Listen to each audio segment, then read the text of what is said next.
Hello, everyone. Hello, everyone. I'd like to welcome everybody to the Pinal County Community College District Governing Board meeting of April 15th, 2025. And first thing we'll do is call to order, and we'll recognize that everybody's in attendance here, all the board members. And now I'd like to ask Board Member Mealing to please lead us in the Pledge of Allegiance.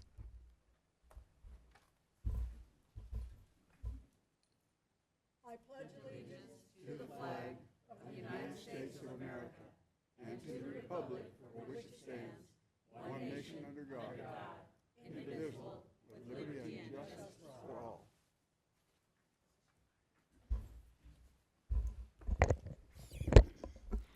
All right, first thing we want to do is welcome K9 Hudson. He's in the audience somewhere, and I just saw him, and it's awesome. And so adoption of the agenda. Do I have a motion to adopt the agenda? Yes. Okay, I have a motion. Do I have a second? Second. Have a motion second to adopt the agenda. All those in favor, please signify by saying aye. Aye. Chair votes aye. Opposed? Motion carries. Call to the public. Okay, so this is where the board is, just so everybody knows, the board is prohibited by ARS statute from discussing, considering, or action items on items raised during call to the public. Individuals are limited to 3-minute presentation. And I'd like to call on Mr. Steve Hetzler. And you got 3 minutes, Steve. Come up to the mic. Right up here, person.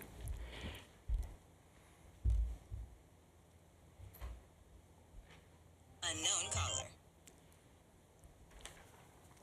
Good afternoon, administration, board members, and community. I'm Steve Hetzler from Gold Canyon.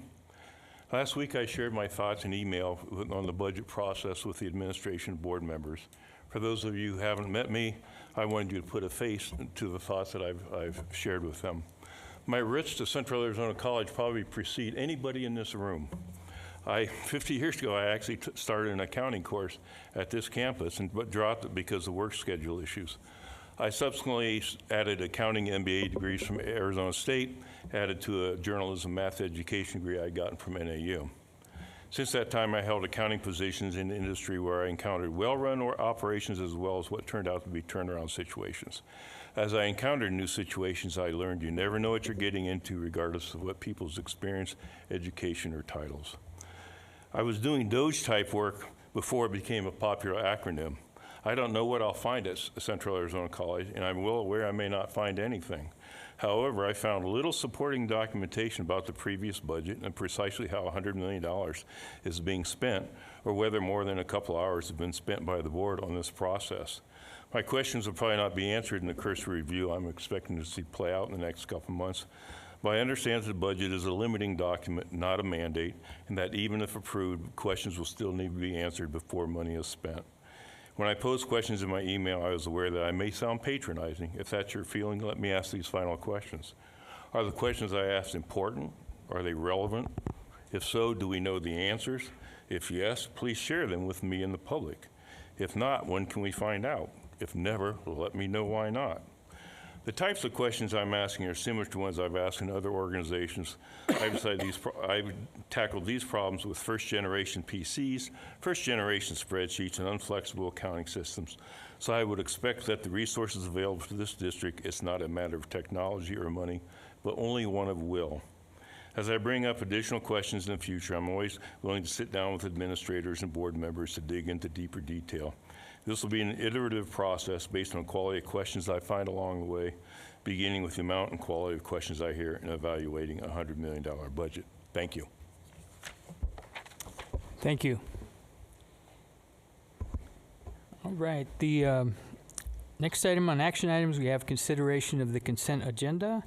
If all the members have seen, the board members have seen the consent, minutes, personnel report, recruitment, selection, board meetings, do I have a motion to adopt the consent agenda?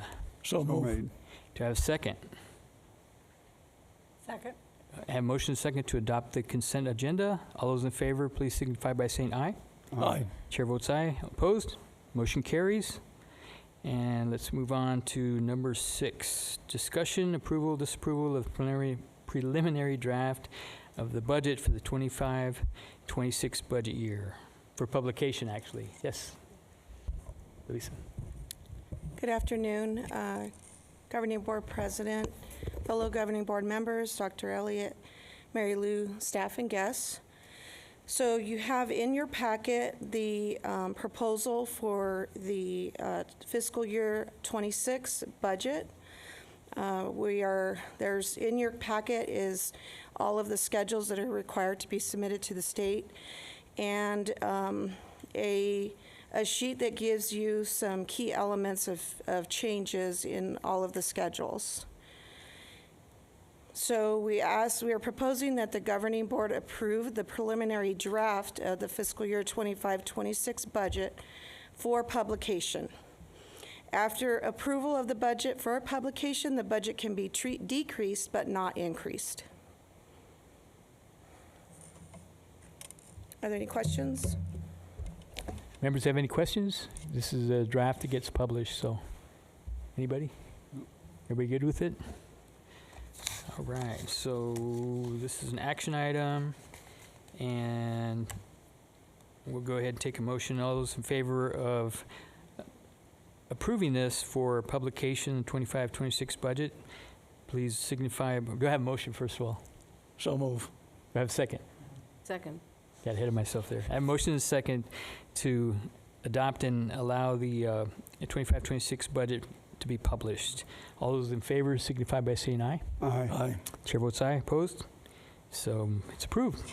Please publish the budget so, Okay. so everybody can see it. All right, next we have reports. Reports from the college president and Dr. Elliott. Good afternoon, President Lopez, governing board members, Mary Lou, faculty, staff, and guests.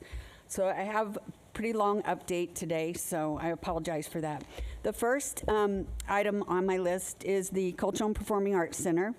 8 companies responded to the request for qualifications, or RFQ. The committee invited 3 companies to campus for presentations. The committee selected Chase Building Team out of Tucson as the general contractor to lead the design build project with Architecton as the architect. We have started the initial meetings for the construction of the new building, and Angela Askey and her team sent out a survey to ticket holders and entities that frequently rent our facilities. And the major themes that came back were make sure we include plenty of handicap access, larger community rooms, and more events. So hopefully we'll be able to use some of that feedback as well in the design.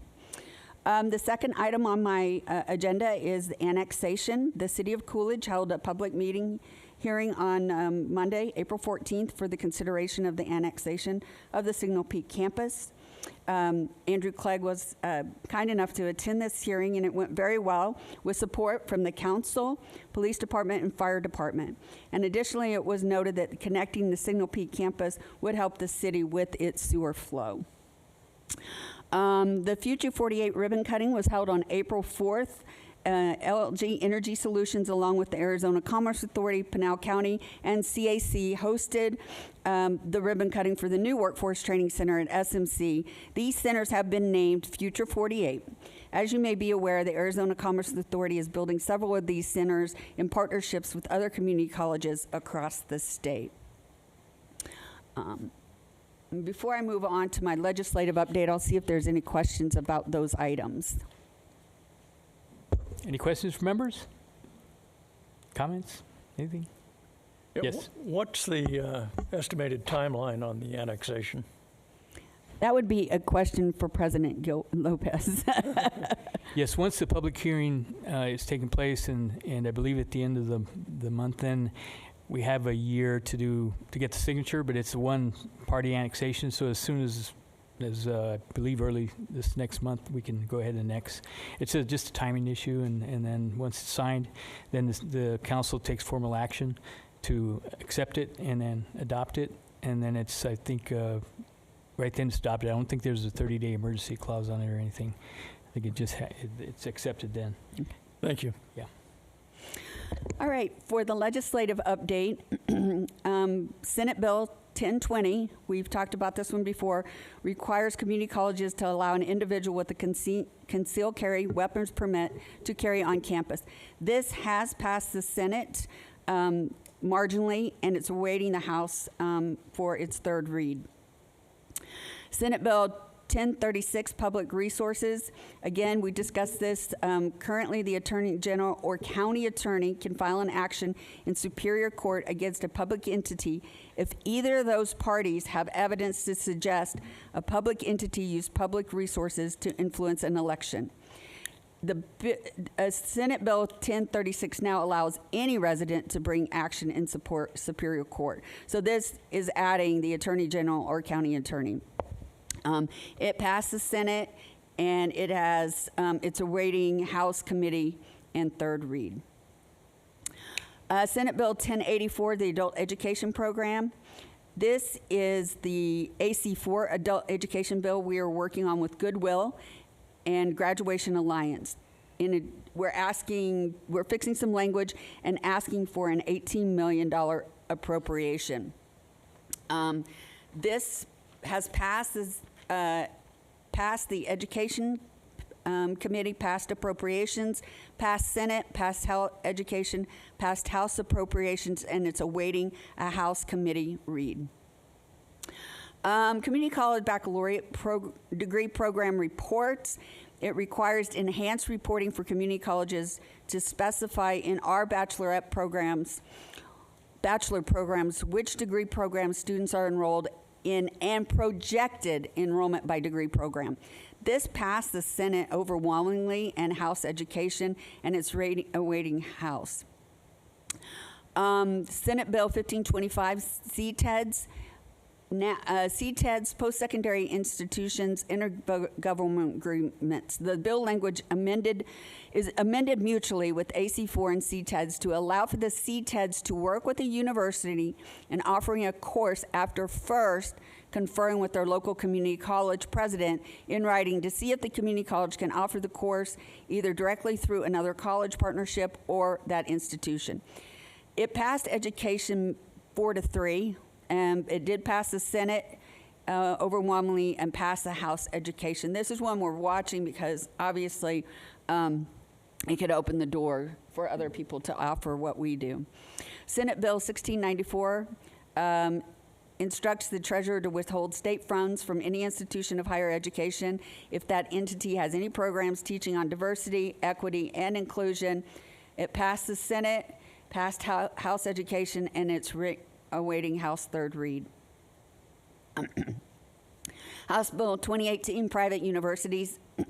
Arizona's Teachers Academy expands the Arizona Teachers Academy to private universities and appropriates $10 million for fiscal year 2026 to the Academy Fund.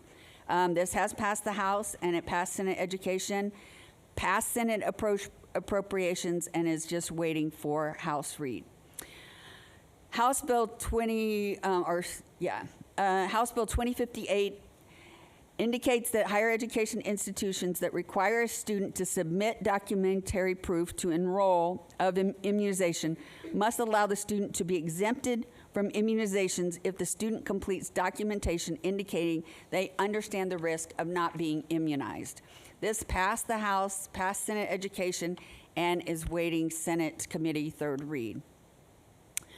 House Bill 2677 allows any school district or charter school in the state who provides a middle school instruction to offer CTE courses for the next 3 school years. In offering the CTE program, the district or charter school can enter into an IGA with a community college that offers ADA-approved Perkins courses. This passed the House, passed Senate Education, and passed Senate Appropriations. House Bill 2867, anti-Semitism, prohibits anyone affiliated with a community college, public school, or university from teaching or promoting any conduct in anti-Semitism or anti-Semitic conduct that constitutes harassment or discrimination and that creates a hostile education or work environment. Authorizes a student or a parent of a minor student to bring action against the individual and or school. The school is not immune from civil liability, and individuals, teachers, administrators, etc. could be liable. Prohibits the use of taxpayer monies for paying damages, outlines damages, and sets requirement for community college disciplines for employees who violate the section. This passed the House, passed Senate Education, and is waiting Senate Committee third read. House Bill 2880, unauthorized encampments, prohibits an individual from occupying an encampment on a university or community college campus without prior approval of the university or community college. Additionally, a community college or university employee shall direct the individuals to dismantle the encampment and leave campus, warn them they are in violation of criminal trespassing, and 3, if they refuse to comply, we can initiate legal action and have them removed from campus. Discipline of any student who refuses to comply will be handled pursuant to the school's code of conduct. This passed the House, passed Senate Public Safety, and is awaiting Senate third read. House Bill 2927, public meetings, requires minutes of any public meeting to be available online within 3 working days after the meeting and remain online for 5 years. Remove the provision of requiring a call to the public. If the meeting is held through technological devices, the public body shall provide access through the technological device and location in person where the public can participate, and a public body can only charge for material costs for electronic copies of records provided through a request. This passed the House, passed Senate government, and awaiting Senate third read. Dual enrollment, we're actually seeking $5 million in budget for dual enrollment programs. This is an appropriation, so hopefully we'll be able to see, and there's no movement on that yet, but we are seeking $5 million in additional for dual enrollment programs. I know that was a lot, so I'm happy to answer any questions about all the movement at the Capitol. Any questions from the board? There's a lot of information there. Legislature's been really busy. It has been busy, and I would like to have a copy of those. Yeah. Thank you. All right. The next item is, today we would like to honor our PTK awardees at this time. Dr. Rath will come to the podium and introduce these outstanding students. And Heather Moulton.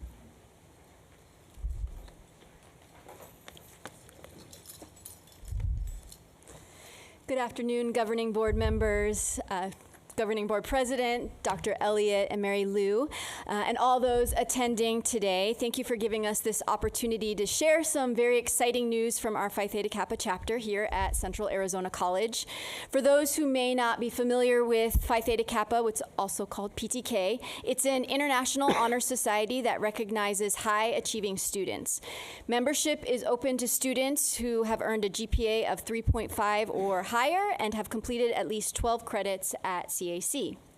Each year, our chapter takes on 2 major projects, one that supports the mission and the vision of the college, and another called the Honors in Action Project, which develops students' research and application skills. Along the way, students also gain valuable leadership experience and build community through PTK's 4 hallmarks, which are scholarship, leadership, fellowship, and service. These efforts are then written up at the end of the year and shared with Phi Theta Kappa headquarters to be reviewed and scored. This year, our chapter had an especially rewarding year. We earned several awards at not only the Arizona regional level, where we competed with other chapters at the state, earning the distinction of being one of the top 3 listed in Arizona, the top 3 chapters. But even more exciting, we were honored with multiple international awards at this year's PTK International Catalyst Convention, which was held in Kansas City over April 3rd. It's important to note that only the top 20 in each of these categories out of nearly 1,300 chapters worldwide receive these international awards and are recognized on stage. So we're proud to share the following honors. The first one was Distinguished Chapter Member, which was held by our student Langston Donald, who's not able to be here today. Distinguished Officer Team Award, and several of those members are here today. So, Anna Maria Dennis, Kenzie Allen, Corinne Klosterbauer, and we also have Jared Carbajal, Jamie Lee, Jasmine Martinez, and Tiffany McClellan. We also earned the Distinguished Regional Officer, which is Anna Maria Dennis. We earned the Distinguished Advisor Team Award, which is Dr. Moulton, Ms. Gomez, Dr. Fakosh, and myself. And Cassie Holcomb, I'm sorry, she wasn't here. And then last of the individual awards is the Continued Excellent Advisor Award, which I was awarded with, so thank you. Our chapter also reached a milestone we've never achieved before. At the start of the year, we set an ambitious goal to be ranked among the top 100 chapters internationally. When our name appeared on the screen in Kansas City, we were thrilled. Then, moments later, we were called to the stage to receive another award, this time as one of the top 25 distinguished chapters in the world. Wow.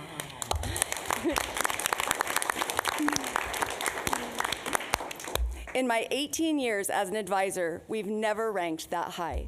This achievement is a testament to our incredibly dedicated officer team and the strong collaboration within our advising team. We also celebrate a major leadership accomplishment. Dr. Sandy Rath was elected to serve a 4-year term on the board of the Association of Chapter Advisors. In this role, she will act as a liaison between PTK headquarters and the more than 2,000 advisors in the association. And finally, we should applaud for that. It's a big deal. And finally, what may be our most historic moment yet. Phi Theta Kappa offers multiple levels of leadership, from chapter and regional roles all the way to international officers who represent the organization on a global scale. Becoming an international officer is no small feat. Candidates must complete a rigorous application process, secure letters of recommendation, gain approval from the college president, write a campaign speech, campaign for 4 days, participate in a live interview with the PTK CEO in front of thousands, and be elected by fellow students at the international event. I am incredibly proud to announce that our own student, Anna Maria Dennis, not only ran for International Vice President of Division 4, but won.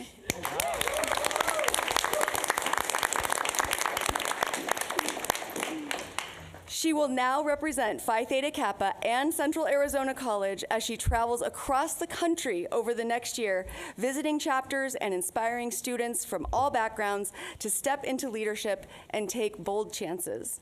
At this time, I'd like to introduce Anna Maria Dennis, who will share a few words about her journey.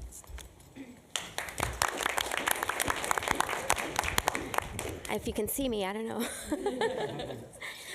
Okay, so I started CAC in August of 2021 as a non-traditional student, and it was very scary for me, but through tears and tears, I continued forth. And when I came into my second semester, I was blessed enough to have Dr. Moulton as one of my professors. She introduced our class to PTK, and that was all I needed. I discovered I didn't have the GPA, I didn't have the credits, but I did everything and anything that I needed to do to make the grade, make the GPA, and get the credits. Once I did, I hit the floor running. I went out for an officer position at my chapter level, and then I thought, well, you know what, why not go further? And I went for a regional officer position, and I was able to get that. And I thought, you know what, I'm not challenging myself enough. So let me just try. Let me see what this opportunity is like. If anything, I gain a lot of friendships and I meet a lot of really cool people. And I thought, why not? And with the absolute wonderful support of my team, my chapter team, my awesome advisors, I submitted my application and didn't look back. And besides deciding to attend CAC, joining PTK has probably been the absolute best decision I've ever made. And I'm so, so thrilled, honored, and absolutely blessed to not only represent Arizona, but also represent this amazing college that gave me the best opportunity possible, has really changed my life, and I'm so excited. So thank you.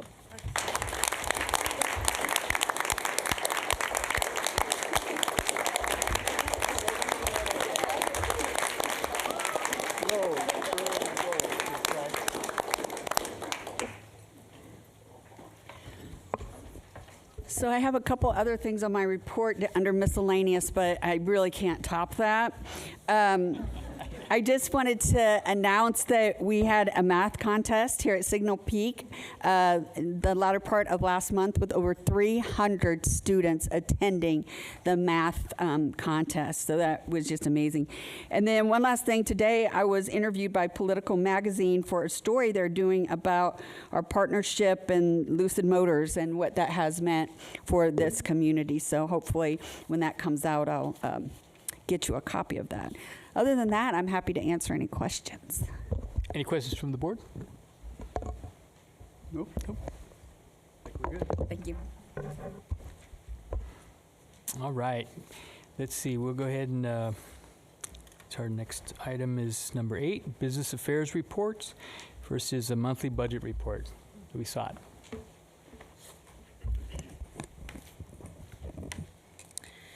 Governing Board President, Governing Board members, Dr. Elliott, Mary Lou, staff and guests. So you have before you in your packet the monthly budget report. The monthly budget report reflects year-to-date through February of 2025. February 2025 shows the district's operating fund expenditures are at 57.39% of total budget. This is a decrease of 2.34% from February of 2024, which was at 59.73%. Are there any questions on the monthly budget report? Any questions from members? No. It's pretty clear. Oh, okay, we're good. Okay, so then you also have in your packet the awarded bids over $100,000. Did you have any questions on that report? Any questions on the bids? I think it's pretty clear. I think we're good. All right, thank you. Thank you. All right, next on the agenda, number 9, we have academic affairs, assessment of student learning. Dr. Kay? Good afternoon, Board President Lopez, members of the board, Dr. Elliott, Mary Lou, faculty, staff, and guests. Thank you for allowing us to present today. We will keep it brief, but we hope that this will be good information for you. Our presentation today is about the assessment of student learning.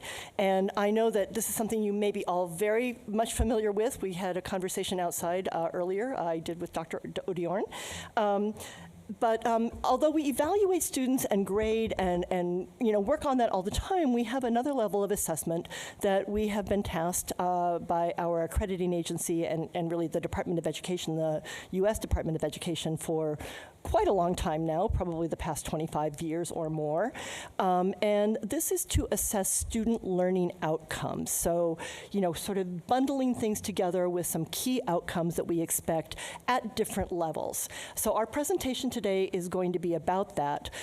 In our recent comprehensive review with our accrediting agency, one of the things we were tasked to do is to pull this together in a more robust fashion.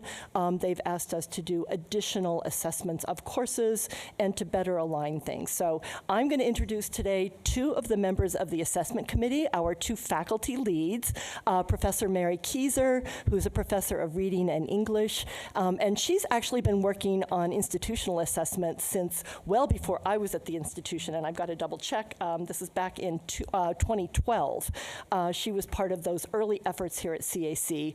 And I just have to say very briefly, before I was at Central Arizona College, I went to one of the first statewide assessment conferences that was held among community colleges, and Central Arizona College was absolutely on the cutting edge of assessment. We were heads and tails above everybody, and I say this not having been a member of CAC at the time. I was incredibly impressed. We have had to pick up our momentum in some other ways since that time. So, but Mary was a part of that. She's also been our academic program review coordinator since 2019, and then she's been working as one of the co-coordinators of assessment since 2021.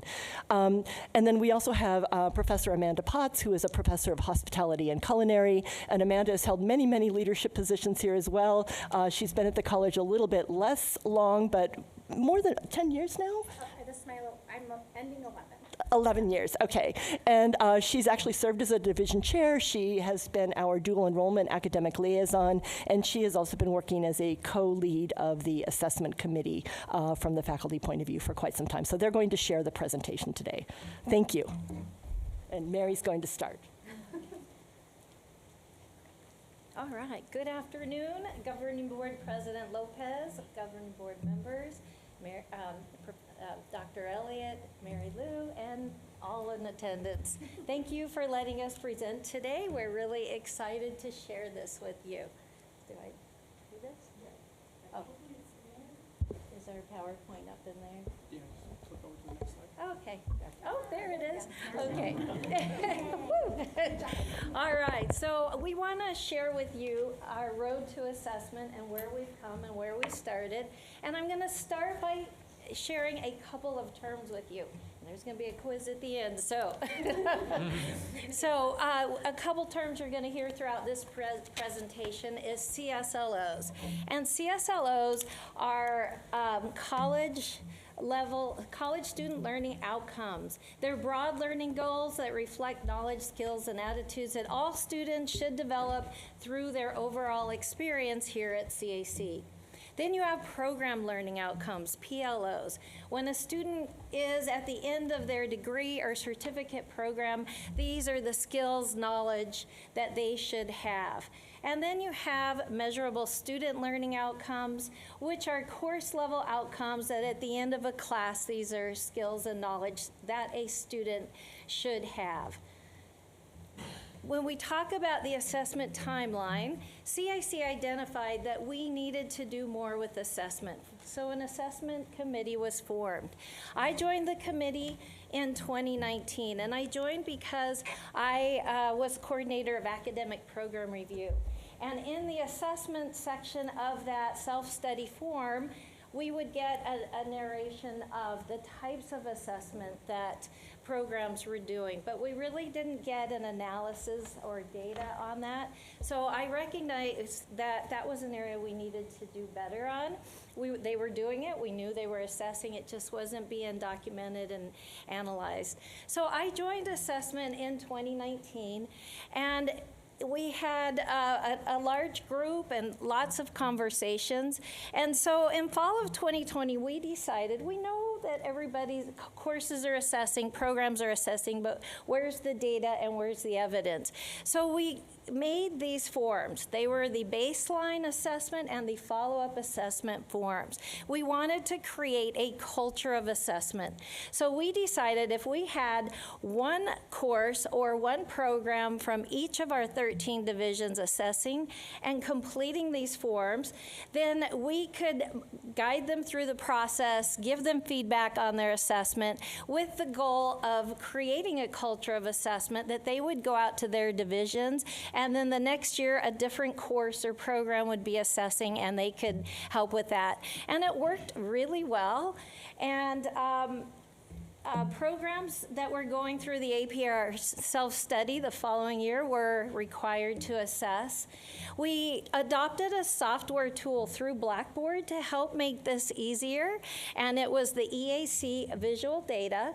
And what it did was they could align the PLOs, the CSLOs, the MSLOs to test questions and rubrics, print up a report, and by question, it could show them student performance. So assessors could look at that and say, okay, they didn't do well on this and this, so we're really gonna enhance our instruction in that area.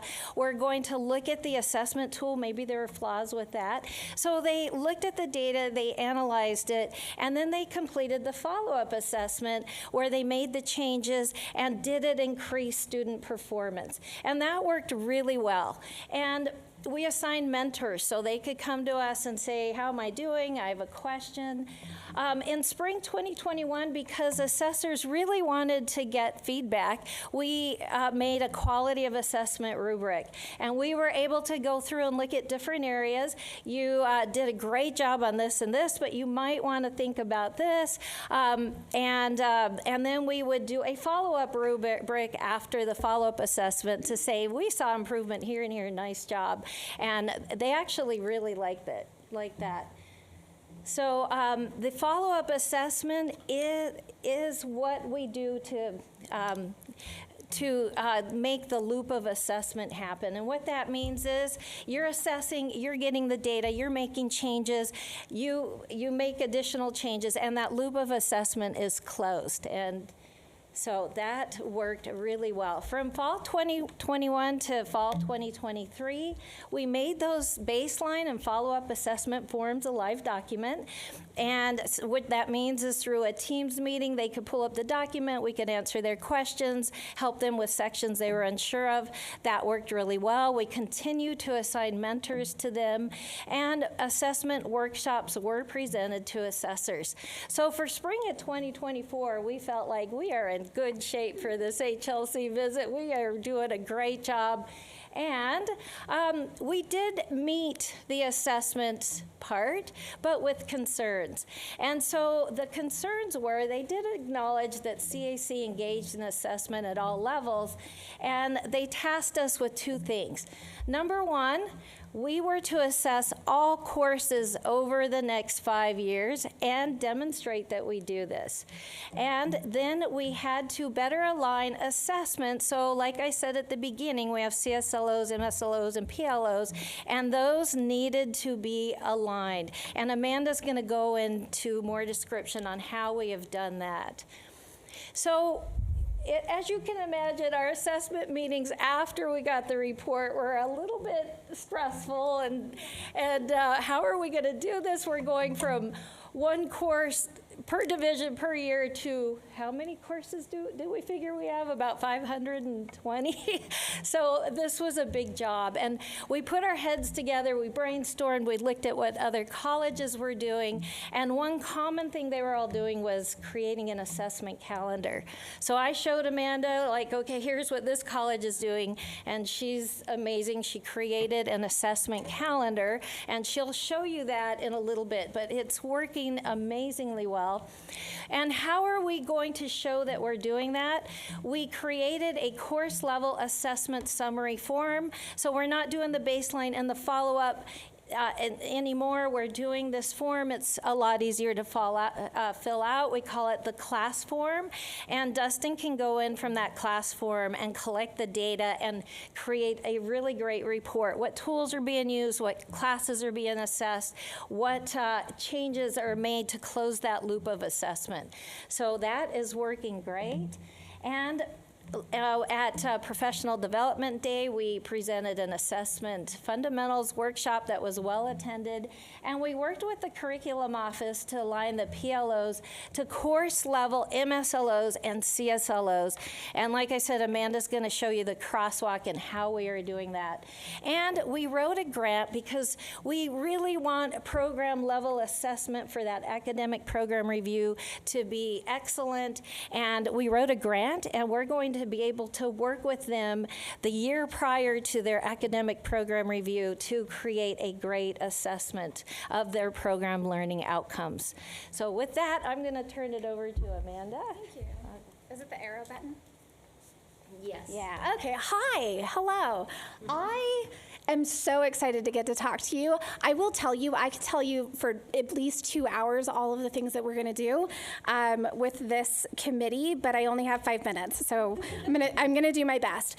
So one of the things I want you to walk away from this presentation with is the understanding that the primary purpose of assessment is for us to find opportunities for improvement and then implement them so that we can better serve students. And so if I am teaching a class, I don't want to just know that the students are learning the content. I want to know how I can teach them better, how I can get them so that when they leave my classroom and they enter the workforce, that they are prepared, that they're ready for that. And so how we do that is we assess, we find and we implement solutions, and then we follow up. So I'm going to model that in how we talk about how our committee has addressed each level of learning outcomes here at the college. So the first one's the CSLO. So just as a recap, in case your eyes glazed over, this is everything a student should learn as soon as they become a student at CAC until the end. We have 4 of these. They're called CSLOs, and When we first assessed this, we were paying for a survey that was over 100 questions that nobody was doing. And so our assessment committee came in and looked at this and said, nah, we're not gonna do that anymore. We developed our own Likert scale assessment. It's 12 questions, it's embedded in Blackboard. We ran it for the very first time this last semester. We had over 400 students who participated. It was really exciting. And the data that we were able to get back is phenomenal. And I'm gonna share it, but I'm gonna share it briefly. If you want a copy of this PowerPoint or you wanna look at it in more detail, you can let us know. But essentially, we're doing really good. This is student perception of how well CAC is preparing them in each one of these CSLOs. Now, I will point out that stress management and work-life balance is gonna shoot up to 90% because of Hudson. Officer Hudson is gonna make that happen for us. But it's so neat. What's exciting about this data is that we can actually connect this to our WIGs, right? I hope someone looks at this and says, oh, stress management, how can I increase student retention? Because I know that stress management is something that students are dealing with right now. There's CSLO 4.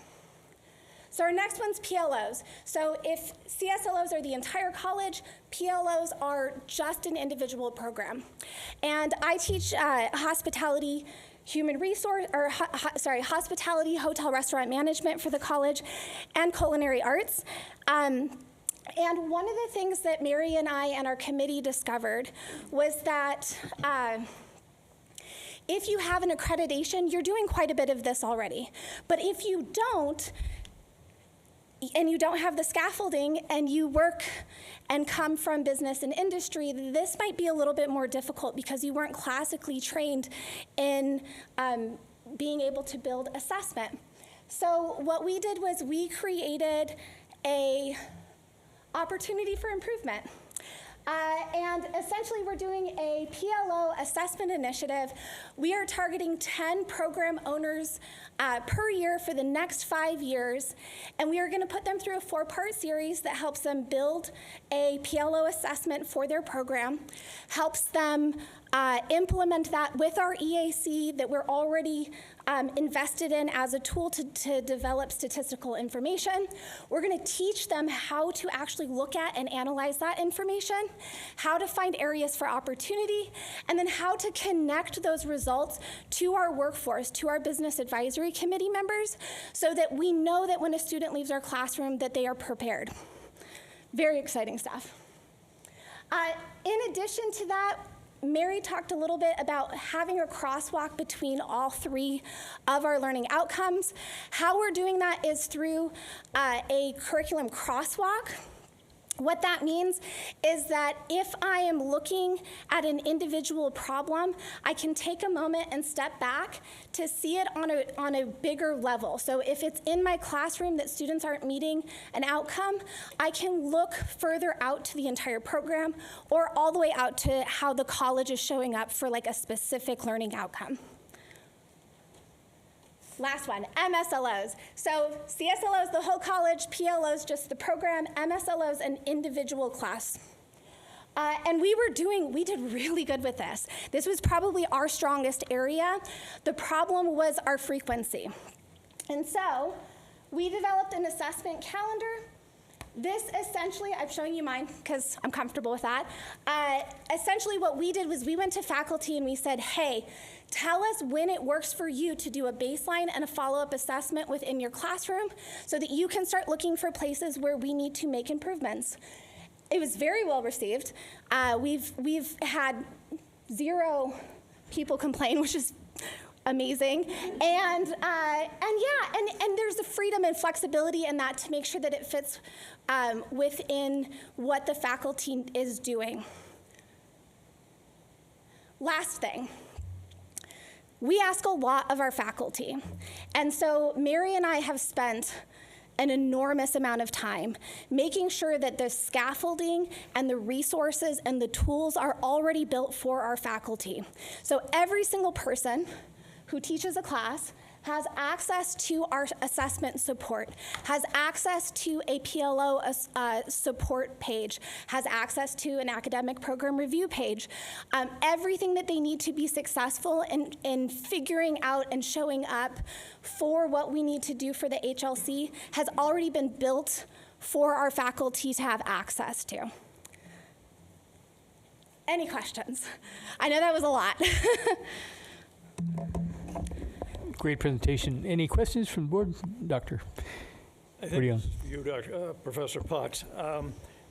Getting down into the weeds a little bit, on your crosswalk slide, you gave an example of an MSLO, explain the historical development of the hotel and so on.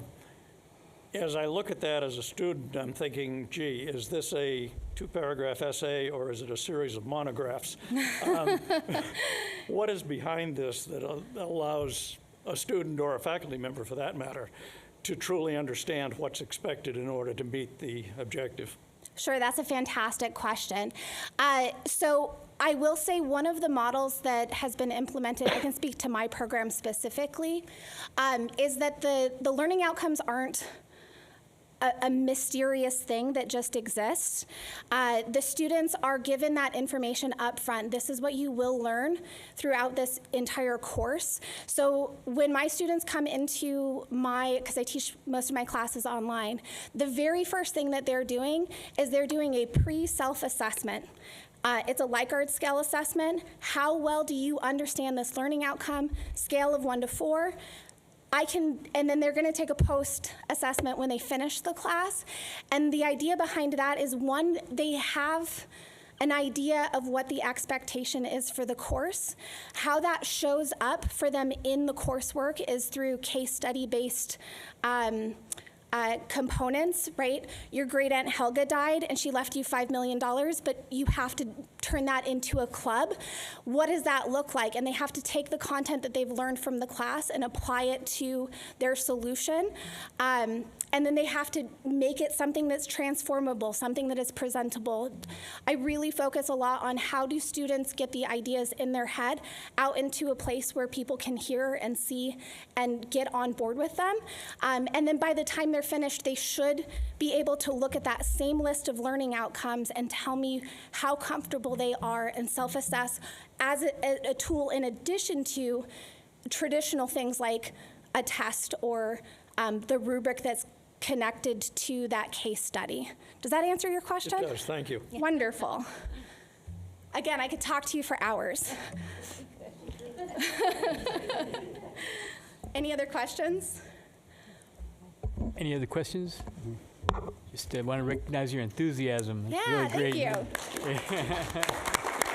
And I'll just conclude by thanking you as well. And I wanted to mention briefly, and didn't at the beginning, but we do have other members of the assessment committee, so we have representation from a lot of other areas in the college. But our faculty leads are working very directly with the faculty, so we thought that this was the right thing to present. But thank you very much. Excellent. Thank you.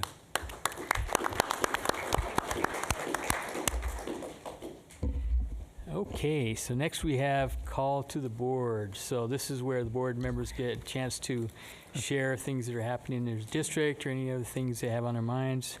Dr. Ordeorn? Yeah. And if I could get to where I made a note, but I can't. I guess the major thing that I wanted to say is congratulations to PTK, the chapter and the individuals. That is an absolutely amazing accomplishment by all of you.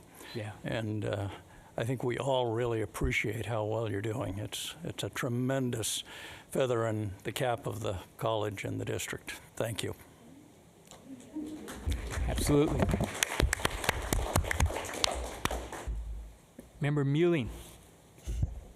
Well, I will ditto that also, but I also want, as some of you know, I'm fairly new on this board, so I'm fairly lost. If you ask me to build a house for you, I can do that.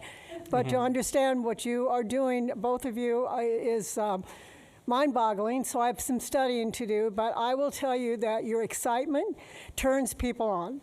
Don't lose it. Okay, Board Member Kasuga. I have nothing to report, but I'm just kind of caught up in all of the enthusiasm today as well. So congratulations to all of you. And we're very proud of you.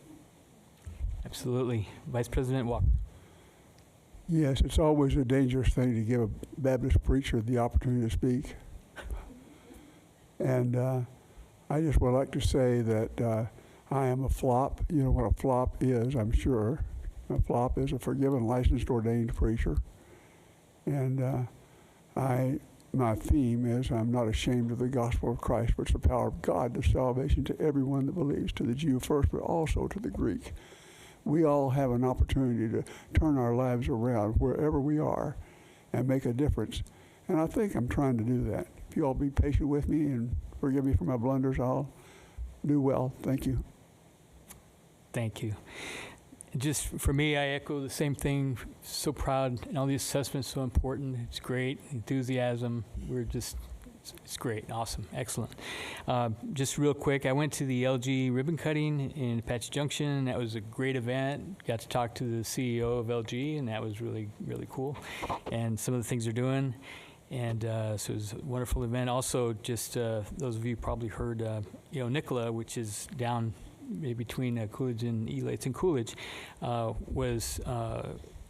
Lucid was successful in acquiring all the assets for the business, which means really something very important is that they're going to offer about 300 of the employees that were at Nicola their jobs back, and that's part of the agreement. So that's a really good thing. I know the college is working hard with Andrew and all these to provide some training if needed through Arizona at Work and everybody. So that was a very good thing. So we expect some good things, and we're ready to help them get going. And so that's all I have.